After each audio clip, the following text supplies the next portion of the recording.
alguna medida, las condiciones para ejercer el control son de dos características. Lo podemos dividir en dos características. Lo que son los requisitos de admisibilidad, que son aquellos requisitos de primer orden que se necesitan para poder ingresar al Poder Judicial, para que el Poder Judicial no me rechace desde el inicio, de procedencia.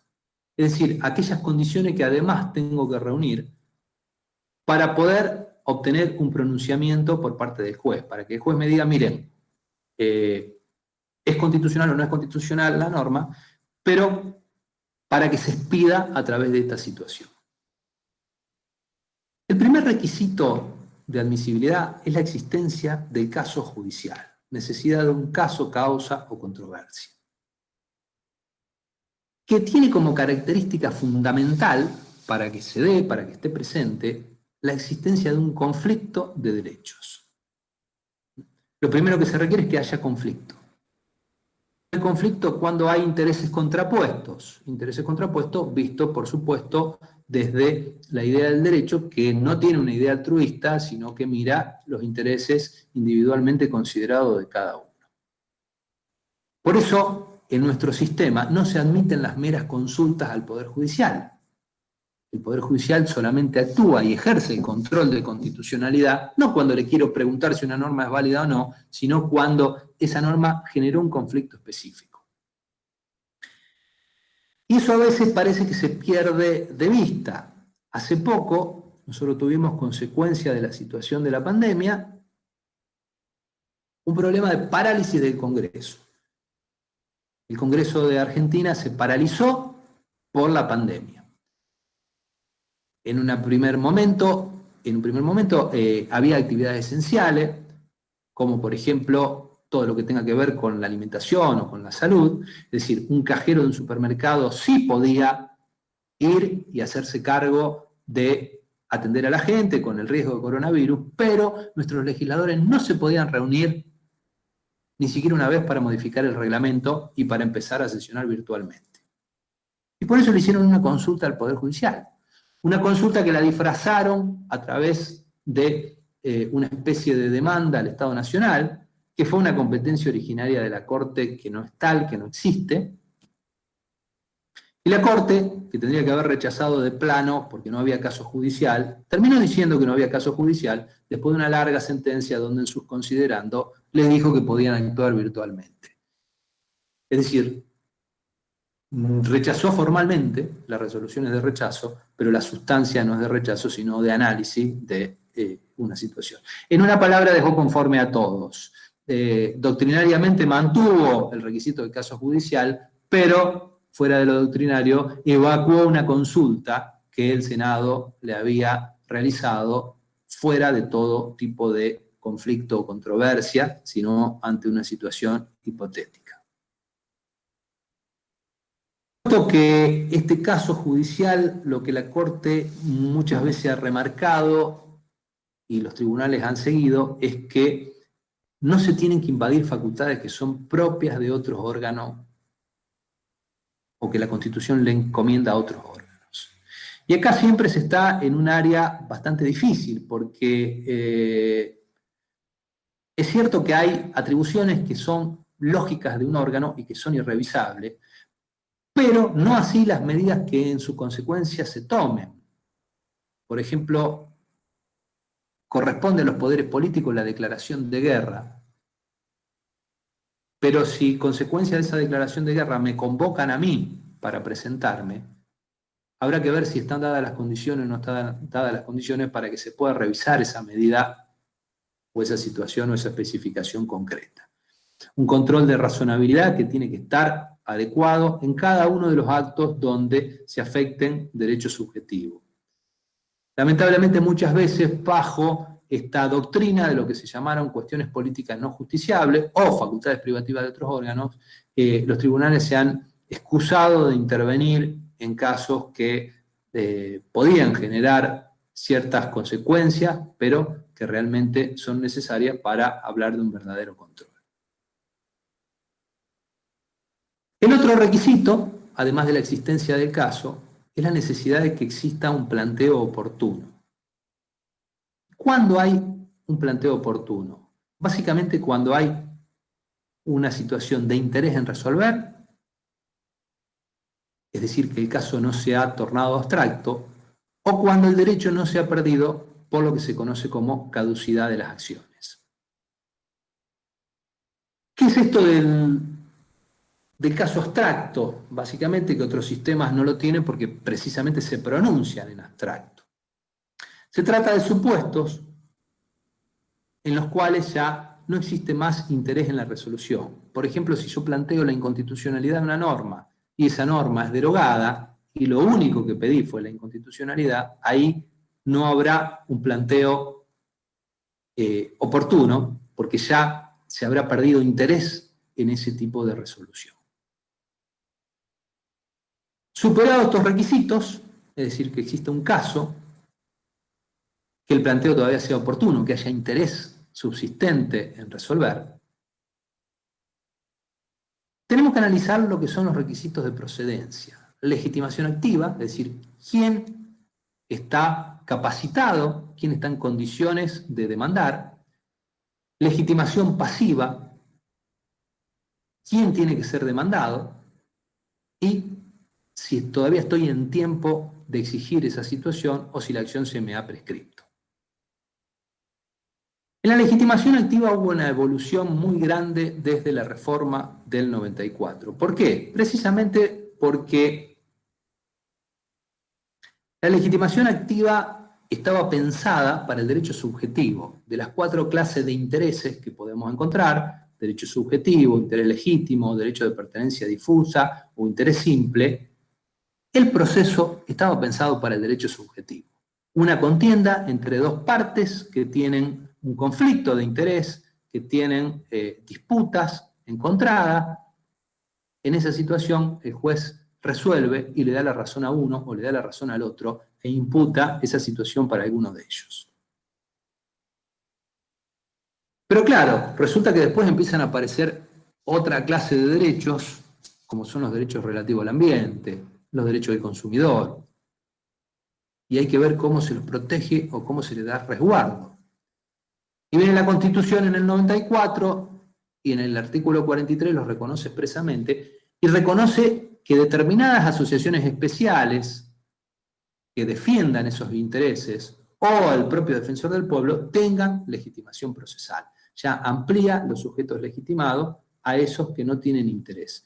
Pero también reconoce la situación o la posibilidad de que aquellos que se encuentren afectados, aunque sean su cuota parte, acción ambiental, porque hay un peligro de extinción de alguna especie, porque se afecta el patrimonio urbanístico o histórico de una ciudad, o porque se afecta en su porción como consumidor, en tal sentido, tenga la posibilidad de estar en juicio. Entonces la legitimación activa se amplía y se permite así demandar a quien se encuentra afectado en un derecho subjetivo, a quien se encuentra afectado en un interés legítimo y también a quien se encuentra afectado en un derecho de pertenencia difusa. Pero no así por la mera legalidad, no así el interés simple. No tenemos, salvo algunos ordenamientos y en algunas situaciones especiales, la posibilidad de demandar si no se demuestra una afectación o un interés particularizado o diferenciado del resto, aun cuando pueda ser compartido con muchos otros. Y la legitimación pasiva tiene un correlato a la lógica de este sistema. Si la resolución, como vamos a ver, afecta a las partes que están en discusión, reclama quien se encuentra afectado por la norma en algunos de sus intereses, precisamente aquel que se beneficia con aquella norma, aquel que se beneficia con el régimen jurídico al cual está cuestionando. No se va contra el Estado legislador necesariamente, salvo cuando el Estado legislador también es el autor. Pero si el Estado legislador es tercero, voy a tener que demandar contra ese tercero. Así, por ejemplo, cuando en Argentina sufrimos lo que fue el corralito, que era la quita de los ahorros, es decir, todos los ahorros bancarios que estaban dolarizados se perdían, se transformaban. En ese momento el dólar pasó a valer 4 pesos, y por cada dólar que uno tenía en el banco, a futuro se le iba a devolver 1,40 pesos. Esa quita vino consecuencia de un régimen de decretos de necesidad y urgencia dictado por el Estado argentino. Pero no en beneficio propio, sino en beneficio de las entidades bancarias, porque el que se quedaba con esa diferencia de cotización era el banco, que tenía que devolver mucho menos de aquello que tenía depositado.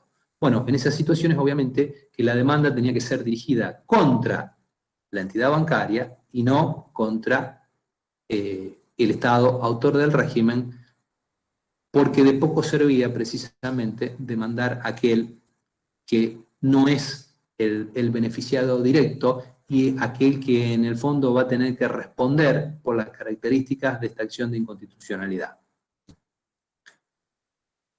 Por último, está el tema de la exigibilidad actual. Cuando reclamo, sobre todo consecuencias de esta acción de inconstitucionalidad,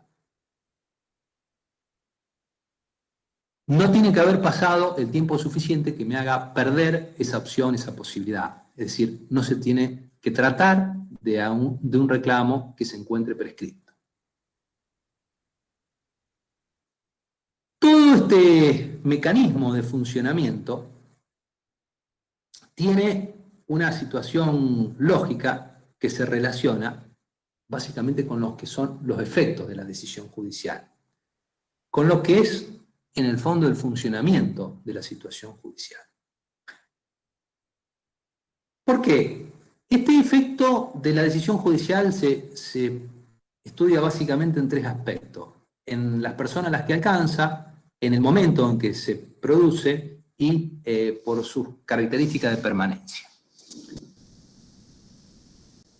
En principio, en el sistema judicial difuso, la decisión judicial solamente alcanza a las partes en juego y no a los terceros. La acción de inconstitucionalidad que se plantea no se plantea para deshacer la norma, para derogarla o para dejarla sin vigencia, sino que básicamente se plantea para que la norma no se aplique a aquel que lo está afectando y sus consecuencias, las consecuencias que ella prevé, no le sean tampoco endilgables. Así, si yo tengo una ley de impuestos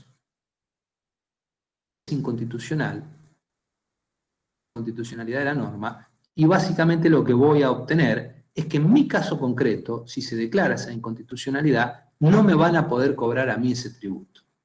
Sí se lo podrán cobrar a otro, pero no me lo van a poder cobrar a mí. Porque esa es precisamente la relación o el alcance interpartes. Solo aquellos que tiene determinadas situaciones o determinadas consecuencias o sistemas a veces correctivos para tratar de que se expanda no solo aquel que lo planteó, sino algunos más. Por ejemplo, se establecen sistemas de fallos plenos o plenarios, o sobre todo el deber condicionado de seguir las decisiones de la Corte Suprema, a los fines que cuando declaró la invalidez de una norma, y el caso coincide en su sustancia con los otros que se están planteando, los demás tribunales sigan ese criterio y lo apliquen. Pero la resolución siempre es al caso concreto. Siempre, bueno, no siempre, siempre hay alguna excepción. Y esa excepción viene precisamente en los derechos de pertenencia difusa. Estos derechos de pertenencia difusa suelen ser de 2 características: aquellos cuyo bien es indivisible y aquellos cuyo bien es divisible. Por ejemplo, si hablamos del ambiente, el ambiente nos abarca a todos, por lo tanto el bien es indivisible. Y si yo obtengo, de alguna manera, que una fábrica deje de contaminar, esa decisión va a tener un efecto o un alcance para todos. Inclusive la ley del ambiente que regula la situación prevé la posibilidad de una especie de efecto erga omnes o general, para poder terminar con esa contaminación. Lo mismo pasa con la Ley de Defensa del Consumidor, que prevé en determinados supuestos que se extienda la condena que hay contra una empresa que afectó, que se pueda extender a distintos interesados a los fines de poder tener un alcance general. Pero son situaciones especiales, son situaciones excepcionales que tienen que ver con la característica de estos derechos de pertenencia difuso, sobre todo cuando se reclama por lo común. Si no, el sistema en general tiene alcance particular o al caso concreto. Según el momento, la declaración de este sistema, a diferencia de lo que suele suceder con los sistemas concentrados, es de tipo anulatorio. Es decir, retrotrae los efectos al nacimiento de la norma. Aquella norma que es declarada inconstitucional se la priva de efecto desde su nacimiento hacia adelante. Por lo tanto, si pagué impuestos sobre una ley que se declaró inconstitucional, todos esos impuestos que he pagado tendrán que ser devueltos precisamente por esa declaración anulatoria de inconstitucionalidad. Ese es el principio general. ¿Hay excepciones? Claro que las hay. La Corte ha reconocido determinadas situaciones o determinadas excepciones en lo que denominó la inconstitucionalidad sobreviniente, es decir, aquellas normas que no nacieron inconstitucionales, pero que a partir del transcurso del tiempo cambiaron las circunstancias fácticas que se tuvieron en cuenta. Cuando a veces vemos legislación de 50, 60, 70 años, vemos que tuvo consideraciones que hoy en día quedan completamente anacrónicas. Y en cierta medida, por eso, lo que la Corte dice es, bueno, en aquel momento puede haber sido válido, pero hoy ya no resiste. La inconstitucionalidad no es retroactiva, no es anulatoria al momento de su origen, pero sí es de ahora en adelante. Llegó a declarar la inconstitucionalidad hacia el futuro, es decir, entender que determinados regímenes, lo aplicó fundamentalmente en situaciones de subrogaciones de jueces, que determinados regímenes eran inconstitucionales, pero que no declaraba ahora la inconstitucionalidad, sino que daba plazo de 1 año en el primer momento y 3 meses después para que el régimen se adecuara. Es decir, según el momento, el principio es anulatorio, pero con las particularidades de que en determinadas situaciones el régimen es derogatorio, siempre para el caso concreto, obviamente, o inclusive hacia futuro. Y según la permanencia de esos efectos, nuestro régimen alcanza el carácter de cosa juzgada y por lo tanto es inmutable. Es decir, aquel que obtuvo una sentencia en el cual ya no hay más posibilidad de revisión, esa sentencia se incorpora como un derecho propio que ya no puede volver a ser modificado. Hay excepciones a la inmutabilidad. La Corte aceptó excepciones en aquellas situaciones donde hubiese cosa juzgada fraudulenta o irrita, es decir, donde no se tratara de un proceso, sino de una parodia de proceso, o inclusive lo aceptó en determinados delitos de lesa humanidad, donde consideró que la cosa juzgada debía ceder ante la situación de injusticia extrema. Fuera de esos supuestos, que son, por supuesto, excepcionales, no se concibe de la cosa juzgada. Vamos a abrir al debate y a preguntas, que me parece que puede ser lo más interesante del evento. Vamos a analizar un poco lo que son las críticas que se le efectúan al sistema difuso. Básicamente son de 2 órdenes, hay muchas más, pero las 2 más importantes tienen que ver con la desigualdad que genera el sistema. Resulta que una norma se declara inconstitucional para mi caso, pero no para otro, y por lo tanto es desigualitaria. Toda desigualdad siempre tiene un rasgo justo. lo que tiene que ver con la legitimidad democrática. Es decir, se cuestiona que el juez, que no ha sido elegido popularmente, pueda dejar sin efecto de un parlamento, de un congreso que ha sido elegido popularmente. Particularmente soy un defensor del sistema judicial difuso. Siempre he entendido que no hay sistemas ideales, no hay sistemas perfectos, y que cada sistema va un poco a la idiosincrasia o a la práctica del lugar en el cual reside. Hablábamos en su oportunidad cuando debatíamos este tema con Sebastián, y él me comentaba, bueno, yo creo que ya lo desarrollará cuando le toque su exposición, sobre por qué Panamá no tuvo un buen resultado en el sistema difuso y pasó a un sistema concentrado, defendiendo que en Argentina de alguna manera el mejor sistema que nosotros podemos adoptar es el difuso. ¿Y por qué? Porque creo que el nivel de críticas que se le realizan no son realmente válidas o no tienen en cuenta algunas situaciones. En primer lugar, que tiene resultados dispares, sí, es cierto. Y yo no creo que eso sea una desventaja, sino que precisamente puede llegar a ser una ventaja. Puede ser una ventaja porque tiene la posibilidad de contemplar situaciones específicas. No a todos el régimen que se dicte los afecta de la misma manera. Hay quienes los afecta hasta un punto que en cierta forma es inaceptable para ellos. Hay a quienes a lo mejor los afecta en la misma magnitud, pero no les interesa. Y por eso da la posibilidad de debate. Es decir, la verdadera democracia es la que se permite a través de esta actuación judicial. Muchas veces yo no tengo acceso a un legislador, a hacerle escuchar mis reclamos, mis planteos, mi situación particular.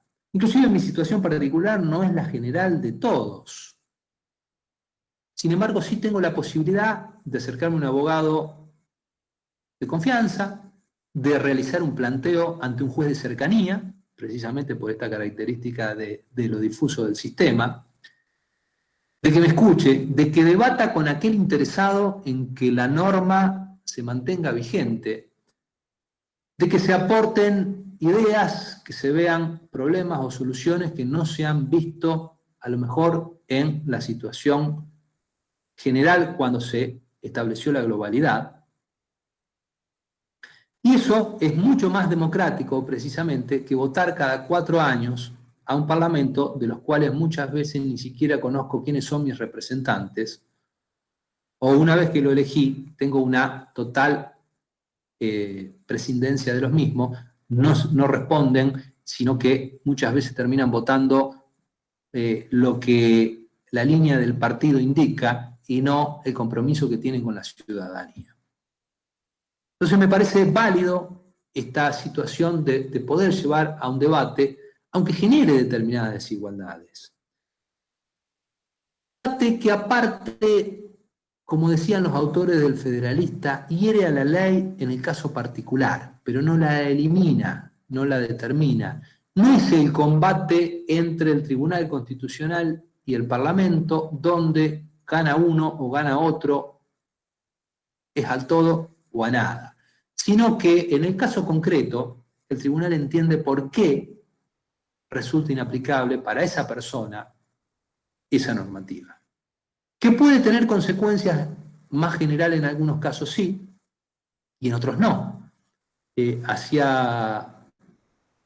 Hace un tiempo, la Corte, por ejemplo, entendió que la ley de quiebras, que establece una serie de privilegios de acreedores, es plenamente válida. Pero, dijo, en este caso particular, donde se trataba de una indemnización que tenía que cobrar un menor, que para colmo por una mala praxis médica había quedado discapacitado desde su origen, y que habían transcurrido muchos años y todavía no había podido percibir, y que justo la empresa cuando tenía que pagarle se presenta a la quiebra, Y la quiebra, por supuesto, la ley de quiebra no contempló la situación esa particular porque era una situación muy específica. Y la Corte lo que dice es, miren, en este caso, es válida, no lo discutimos, pero en este caso es inconstitucional y tiene que considerarse con un privilegio especial por encima de cualquier privilegio a esta persona porque tiene condiciones distintas. Y eso no lo permitiría un sistema de control abstracto, no lo permitiría un sistema de tribunal constitucional donde la decisión es bajar a la ley o dejarla vigente, porque no puede contemplar casos particulares. Y precisamente esta desigualdad de trato hace que muchas veces se permitan la efectivización de derechos que de otra manera serían más complejos. Contábamos antes la experiencia de Corralito. La experiencia de Corralito terminó con que los ahorristas a lo largo de 3, 4, 5 años fueron recuperando sus ahorros en dólares. Y eso no hubiese ocurrido en un sistema de jurisdicción concentrada, donde el tribunal tendría que haber dicho todo este régimen es inválido y por lo tanto los bancos de la noche a la mañana tendrían que haber devuelto todos los depósitos y hubiese sido imposible cumplir con las sentencias en esas características. Y pasa algo parecido, aunque duela en la situación del derecho con los jubilados, donde aquellos que reclaman porque están en peores condiciones, porque se sienten más apremiados, porque tienen una situación más compleja, van obteniendo una decisión judicial que permite reacomodarse y abonarle salarios de la forma que corresponda, porque no tienen interés o que lo hacen más tarde, lo van obteniendo de una manera distinta. Entonces, pese a las críticas que se le efectúan, sigo defendiendo que este sistema judicial difuso, por lo menos para nuestro país, para nuestra experiencia, a veces proclive a tratar de contener a los órganos de control de constitucionalidad para un país que hace un tiempo que tiene en sus debates que el control es inválido, que el control no se debe realizar, que simplemente hay que confiar una vez cada 4 años en elegir y a partir de ahí darle al gobernante todas las atribuciones para que haga lo necesario porque él va a tomar en cierta manera decisiones de tipo paternalista y va a resolver todos nuestros inconvenientes. Para aquellos que tenemos otra idea de la libertad, para aquellos que nos gusta defender los derechos, entendemos que este sistema da mejores posibilidades o mayores oportunidades. Bueno, muchas gracias por la paciencia y quedo abierto a las preguntas o al debate que quieran realizar.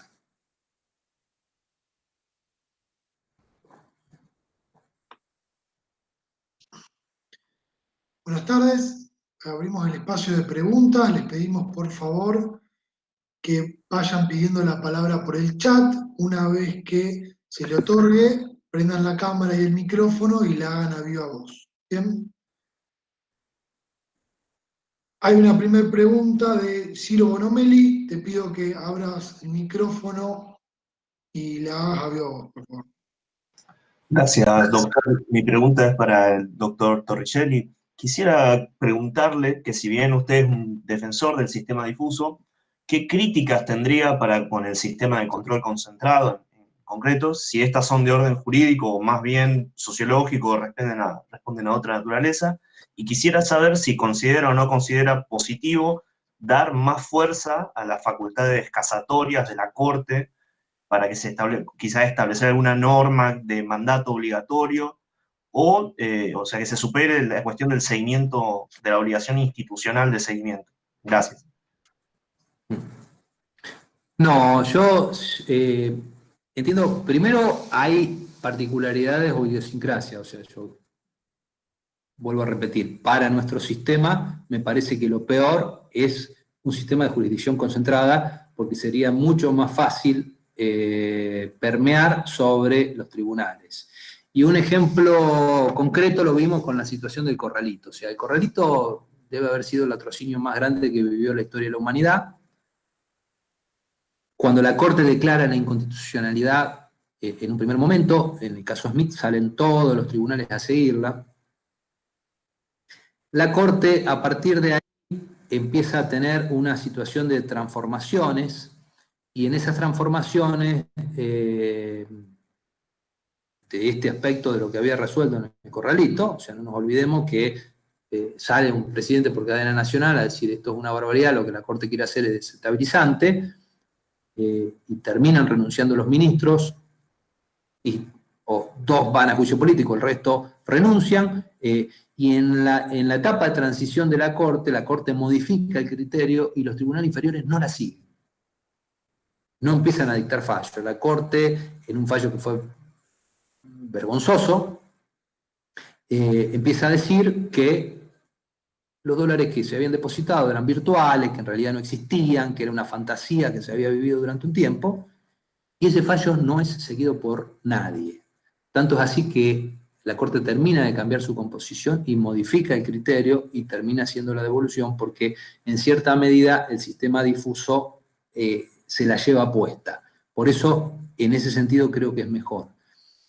No me gusta tanto el sistema concentrado porque, volvemos, te permite un debate en general en abstracto y a matar o morir por una ley. Y yo creo que las leyes vos las tenés que ver en las situaciones particulares, cómo se aplican en cada caso y qué efecto producen en cada caso. Es ahí donde realmente se entiende si es posible o no.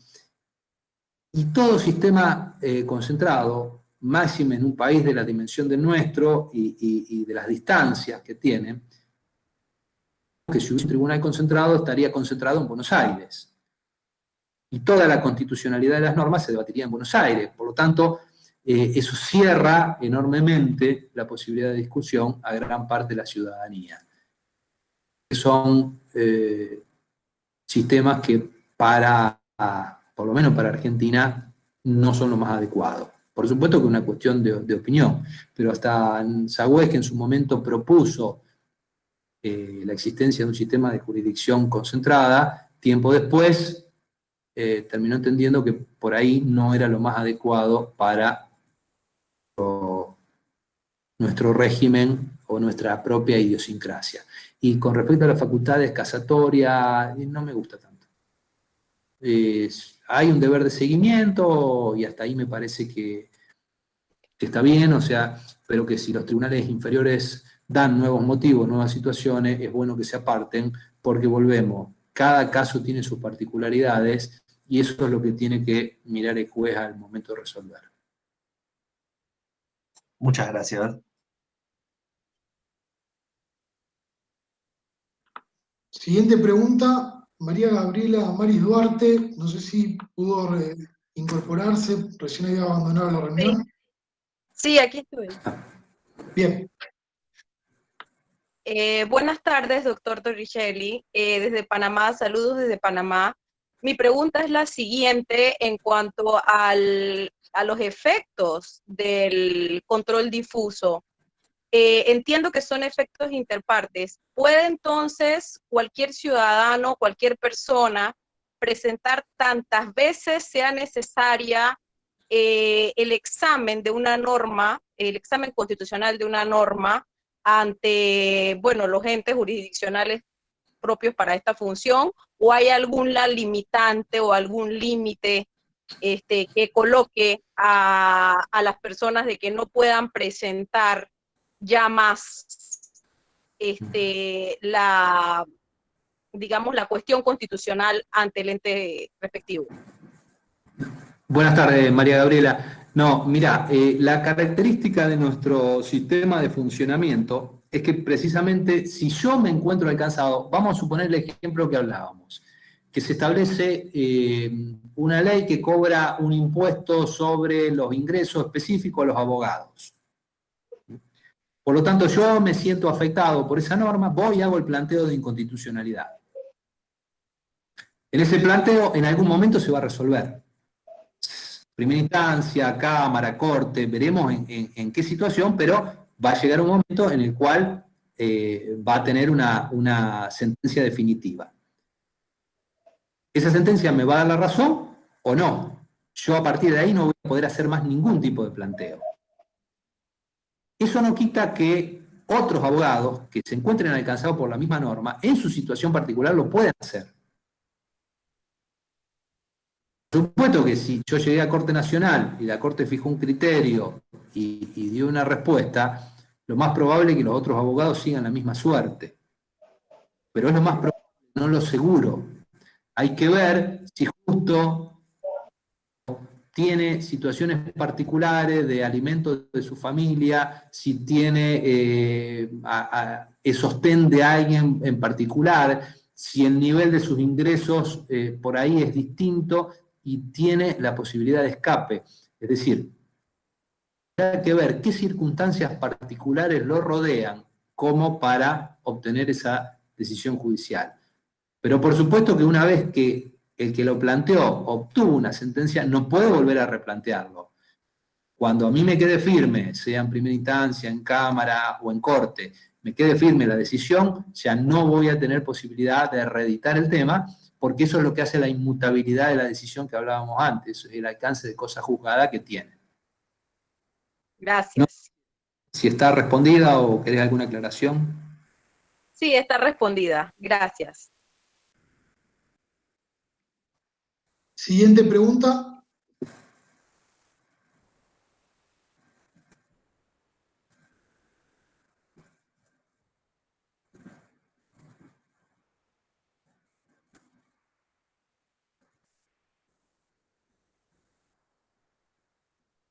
Florencia.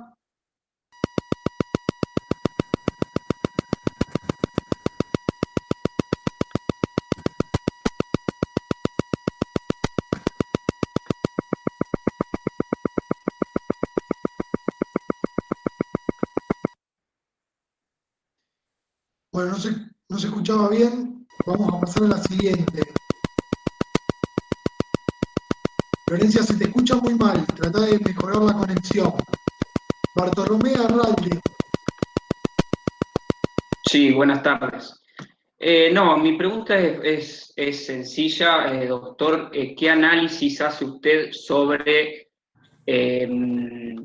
o sea, qué análisis hace sobre la crítica que se le hace al sistema jurisdiccional difuso de la falta de especialización en los magistrados, en donde, bueno, por la propia naturaleza del sistema, cualquier juez civil, comercial o de tipo laboral podría declarar la inconstitucionalidad de una norma, incluso siendo carente de conocimiento en esa materia?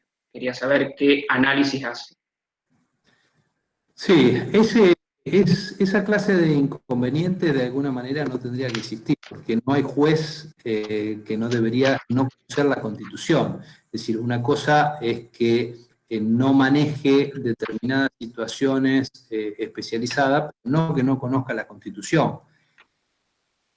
Es un aspecto relativo, porque vos fíjate, nuestra propia Corte Suprema básicamente no tiene muchos constitucionalistas. Es decir, ahora está teniendo una integración un poco más, donde hay dos civilistas, claramente civilistas, que obviamente han tenido o tienen manejo o capacitación en constitucional. Civilistas. Otro es filósofo, que también tiene un gran manejo en constitucional, pero viene más de la filosofía. No lo veo a esa situación. Creo que en el fondo es el defecto de entender. El problema puede venir de una época anterior, donde nosotros veíamos el principio de legalidad y de legalidad natural del Congreso como un principio casi absoluto. Entonces, ahí por eso hablábamos de el juez conoce su especialidad y no tanto constitucional, sí o sí capacitado en la materia, y si no está capacitado no está en condiciones de ser juez. Y el sistema de capacitación que puede tener un juez que viene de otra rama, creo que lo enriquece, porque le da también la perspectiva particular desde esa rama o desde ese punto de vista. No es lo mismo la visión que puede tener un administrativista de constitucional que un civilista, porque entran a jugar distintos los principios de igualdad, porque entran a jugar distintos criterios sobre lo que se entiende al Estado, a veces con facultades o con poderes especiales, que en ciertos aspectos es buena la visión del administrativista, pero en ciertos otros aspectos es mucho más enriquecedora la que le da el juez civil o el juez penal. No creo que sea una crítica o que sea un defecto del sistema.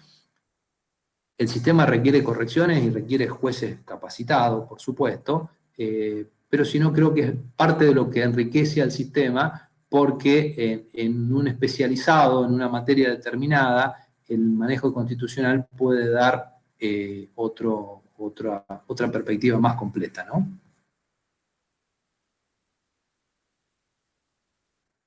Perfecto, contestado. Siguiente pregunta, Florencia, a ver si se puede escuchar mejor. No. No, sigamos con Lucas Navarro. Buenas tardes, doctor, ¿cómo le va? Hay ciertas afectaciones al texto de la Constitución que hacen dificultoso por ahí encontrar a un afectado desde el ámbito de los requisitos que se exigen en nuestro sistema de control. Me refiero específicamente, para poner un caso concreto, en nuestra jurisprudencia, a la situación que se dio en el caso Polino, en el cual hubo una vulneración al texto constitucional en cuanto a la formación y sanción de las leyes, y la Corte Suprema de Justicia, haciendo uso de los requisitos del sistema de control jurisdiccional difuso, entendió que un diputado nacional no tenía legitimación activa para reclamar respecto de esa vulneración. ¿No entiende que en cierto punto esto podría generar que ciertas situaciones estén por fuera del sistema de control y no se generaría una eficacia respecto del texto constitucional? No en la actualidad. El caso Polino es anterior a la reforma del 94, donde no teníamos legitimaciones especiales en derecho de pertenencia difusa y demás, pero hoy en día, si tenemos en cuenta lo que pasó con el Consejo de la Magistratura, en el caso Rizzo y demás, son aspectos que están cubiertos desde lo institucional, sea por la existencia de una asociación especial. O sea, creo que en ese aspecto, o por el Defensor del Pueblo, lamentablemente, que no tenemos designado, o inclusive por algún ciudadano que se pueda encontrar afectado. No lo veo como una situación o una carencia del sistema, inclusive lo que siempre tiene la corrección final, en el sentido de que si esa reforma es inválida, las consecuencias que me puedan aplicarse en el caso concreto lo podré plantear también. Así que no lo veo necesariamente como un defecto del sistema. Siguiente pregunta, Luis Carlos Zapata.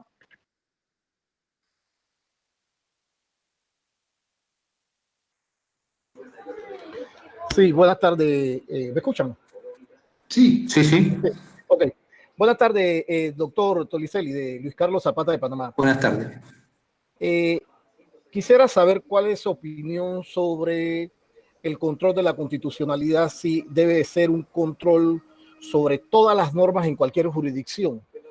Porque le explico, el caso que nosotros tenemos en Panamá, que nosotros tenemos una jurisdicción que está exenta del control constitucional por medio de algunas vías, por lo menos la jurisdicción de la legislación del Tribunal Electoral. No cabe ningún tipo de control sobre las decisiones del Tribunal Electoral en materia electoral, pero sí caben en materia administrativa cuando el tribunal como ente administrativo emite alguna resolución, pero con relación a las resoluciones que emite directamente con el tema electoral, no cabe este control constitucional. Quisiera saber cuál es su opinión con relación a ese tema. Sí, siempre hay algún tribunal al cual se le da la última instancia. En el fondo, sobre las decisiones que asuma nuestra Corte Suprema tampoco hay control, por lo menos en la vía nacional, más allá de la posibilidad, si hay una inconvencionalidad, de acudir a la jurisdicción interamericana, ¿no? Pero siempre hay una última palabra. En lo que es nosotros tenemos una Cámara Nacional Electoral, que cuando toma una decisión de carácter jurisdiccional, que por supuesto afecta, es decir, Por ejemplo, una famosa fueron los casos Bussi y Patti, sobre todo Bussi, en la cual, por haber participado en todo lo que fue el terrorismo de Estado, Bussi gana una elección, pero no se le permite el ingreso a la Cámara, y esa decisión es revisada por la Cámara Nacional Electoral, y la decisión de rechazar el planteo va a la Corte Nacional, y la Corte Nacional anula y ejerce el control y lo reenvía. Ahora, así como anuló, podría no haber anulado o podría haber tomado una decisión distinta. Siempre vamos a tener un órgano jurisdiccional que tenga la última palabra. El tema es que esos órganos no actúen o no tomen decisiones de carácter administrativo cuando no son revisores. El problema es cuando no son revisores. Por lo que usted me está planteando, yo no conozco cómo funciona bien el Tribunal Electoral en Panamá, pero por lo que usted me está planteando, tendría decisiones propias de tipo administrativa, que esas sí son revisables, con lo cual estaríamos garantizando el control, y decisiones que adopta tienen consecuencia de un conflicto previo y que tiene la última palabra a partir de esa situación, de este conflicto.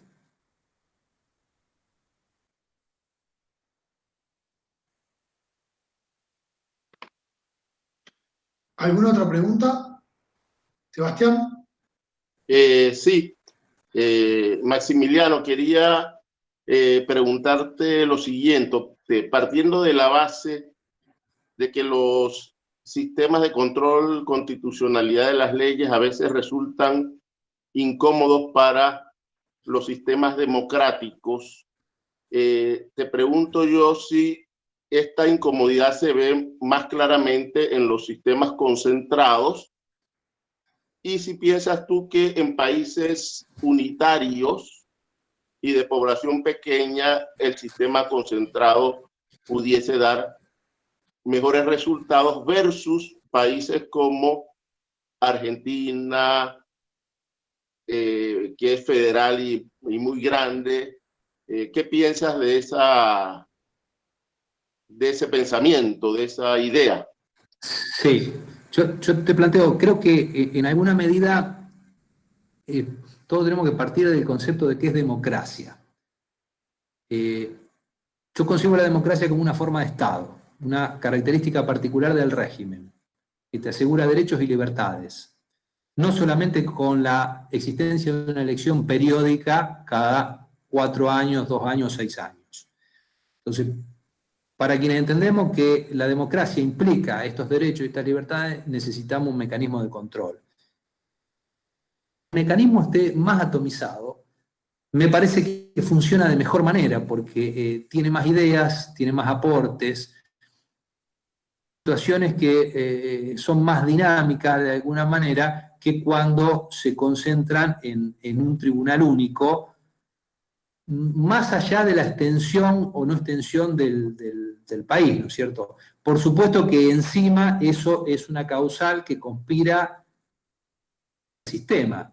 Ahora, hay otras particularidades, es decir, en algún momento hablamos, Sebastián, con vos, de particularidades que pueden existir en ciertos países donde por ahí el sistema de control difuso no les dio resultado, no andaba y tuvieron que pasar a un sistema concentrado o al menos a un sistema de tipo mixto. Ahora, siempre la distancia y la concentración es aquello que entendemos hacia la democracia y que tratamos de buscar la mayor división del poder, no solo en órganos territoriales, pensamos que un sistema difuso es más acorde para ir cumpliendo estas pautas. Pero volvemos, creo que tiene que ver con la idiosincrasia de cada uno, con la característica de cada pueblo, y así como veo virtudes, también el sistema en algunos casos presenta algunos defectos, sobre todo inseguridad. Un caso que yo siempre tomo contrario al sistema fue el caso Gali. El caso Gali se trataba de un bonista que cuando Argentina entra en el default anterior, hace un planteo y dice, miren, yo quiero cobrar mis bonos. razón y la Cámara le da la razón, y había un canje de deuda a una fecha determinada, vamos a suponer el 15 de mayo. Se cerraba el 15 de mayo y este bonista tenía a resolución de la Corte su decisión. ¿Qué hubieses hecho, por ejemplo, si a vos te pasaba eso, donde, por supuesto, aceptar el canje implicaba una quita importante y una espera? Vos tenés para cobrar 100 ahora o 40 más adelante. Resulta que venís ganando, en primera instancia, venís ganando en Cámara, entonces decís, bueno, no me adhiero. Y no se adhirió al canje. Pero al día siguiente de que cerró el canje, al día siguiente, la Corte emitió un fallo y no le dio la razón. Por lo tanto, esa persona no solo no mantuvo la totalidad de sus bonos, sino que a su vez no tuvo la posibilidad de percibir nada, porque ya había cerrado el canje y no tenía posibilidad de incorporarse. Bueno, de alguna manera es un cuestionamiento del sistema porque no te lo da en seguridad. Seguridad que, por ejemplo, te da el sistema francés de carácter preventivo, en el cual actúa antes de que la norma ingrese al ordenamiento. Pero tampoco es una seguridad que haya sido muy beneficiosa desde el punto de vista que los franceses en el 2008 cambiaron su constitución y en el 2010 le dieron una aplicación distinta porque entendieron que no funcionaba como correspondía.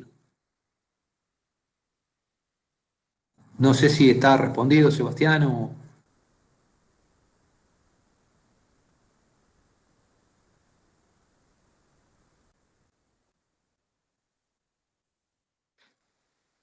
Perfectamente respondido, Maximiliano. Bueno. Siguiente pregunta, María Gabriela Amariz. Sí, buenas tardes, doctor. Otra pregunta que quisiera hacerle es, una vez planteada la encuesta constitucional, el caso concreto, ya en el ente jurisdiccional, ¿esto tiene algún tipo de efecto suspensivo de la norma o simplemente la norma queda viva hasta que se determine lo concerniente al caso? Sí, María Gabriela, el tema, o sea, la norma mantiene su vigencia para todos, inclusive para el que reclama. Pero el que reclama lo que tiene la posibilidad de obtener es alguna medida provisional o cautelar, como le llamamos nosotros, que paralice la actuación de la norma en sí. Es decir, es muy común que en determinadas acciones yo plantee la inconstitucionalidad de la norma y mientras tanto pida que no se me aplique hasta tanto exista una sentencia. Pero quedará en el juez resolver si paraliza de la norma o no la paraliza mientras se va dando el debate, ¿no es cierto? Gracias.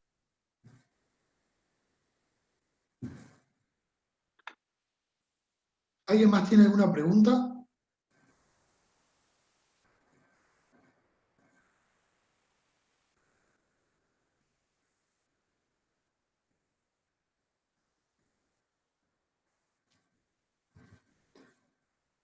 Bueno. Bien, bueno, damos por cerrado el espacio de preguntas. ¿Es algo que alguien quiera mencionar algo más? Agradecemos al expositor, Maximiliano Torricelli, todas las preguntas, las autoridades que han intervenido. Los invitamos nuevamente a conectarse para el próximo miércoles, cual va a tener intervención la doctora Ana Mastromarino de Italia, y continuar con estas jornadas internacionales, siendo la primera de las 8 reuniones que vamos a tener. Maximiliano, ¿algo más? No, que participen de la próxima jornada porque, bueno, la doctora Mastromarino es una gran jurista de Turín, que precisamente va a decir todo lo opuesto a lo que yo digo ahora, y eso va a ser lo interesante de este tipo de reuniones que nos van a permitir debatir a lo largo de estos modelos o ideas opuestas basado prácticamente en la experiencia que cada uno tiene sobre su propio país. Así que bueno, muchas gracias a todos por estar y nos veremos, si Dios quiere, la próxima semana.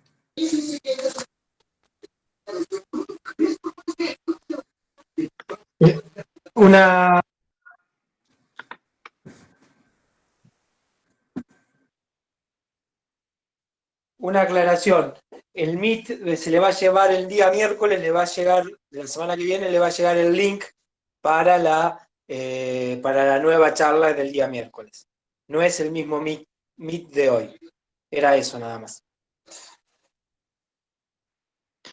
Bueno, saludos a todos. Hasta luego.